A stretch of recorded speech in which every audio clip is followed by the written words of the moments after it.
Praise the Lord. எல்லாம் நல்லா இருக்கீங்க. கர்த்தருக்குள்ள எப்போதும் சந்தோஷமா இருங்க. இயேசுப்பா அதை எப்போதும் விரும்புறாங்க. இன்னைக்கு கூட இயேசுப்பா சொல்ற ஒரு வார்த்தைன்னா நெவர் கிவ் அப். ஆமென். நம் வாழ்க்கையில அநேக தடவை நம்மளுக்கு காரியங்கள் வாய்க்கவில்லை என்றால் உடனே அந்த இதை ஸ்டாப் பண்ணிடுவோம். உடனே முயற்சி செய்கிறது இல்லை. உடனே இந்த காரியத்தை கைவிட்டு விடுகிறோம். ஆனால் ஆண்டவர் சொல்கிறார், தொடர்ந்து முயற்சி செய், நான் உன்னை ஆசீர்வதிப்பேன். இனிமேல் தொடர்ந்து முயற்சி செய்யுங்க. நிச்சயமாக கர்த்தர் உங்களை ஆசீர்வதிப்பார். பாருங்க, வசனம் சொல்லுகிறது, உங்கள் கைகளை தளர விடாதீர்கள், உங்கள் கிரியைகளுக்கு தக்க பலனை நான் உனக்கு தருவேன். இங்கிலீஷ்ல அருமையா இருக்கு, never give up, for your work will have reward. Amen. உங்களுக்கு ஆண்டவர் அதற்குரிய பலனை கொடுப்பார்.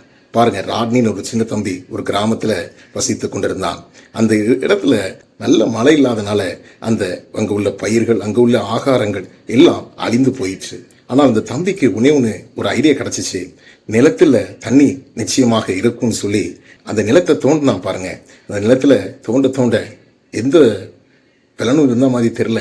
அங்க இருக்கிற ஜனங்களும் ராட்னிக்கு சப்போர்ட் பண்ணி அவங்களும் ராட்னி தம்பியோட சேர்ந்து அவங்களும் உழைக்க ஆரம்பிச்சாங்க. ஆனா எந்த பயனும் இல்லை. 10 நாள் கழிச்சது அந்த ஜனங்கள் அவனை விட்டு, போதும்பா, இங்க தண்ணி இருந்த மாதிரி இல்லைன்னு சொல்லி அவனை விட்டு போனாங்க. ஆனா அந்த ராட்னி தம்பி தொடர்ந்து முயற்சி செய்து கொண்டிருந்தான். என்ன ஆச்சரியம், அந்த இடத்துல தண்ணி வந்தது.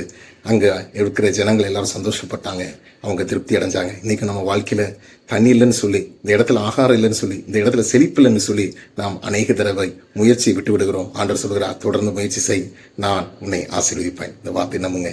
கர்த்தர் நிச்சயமாக உங்களுக்கு கிரியில் தக்க பலனை ஆண்டு கொண்டு வருவார். God bless you.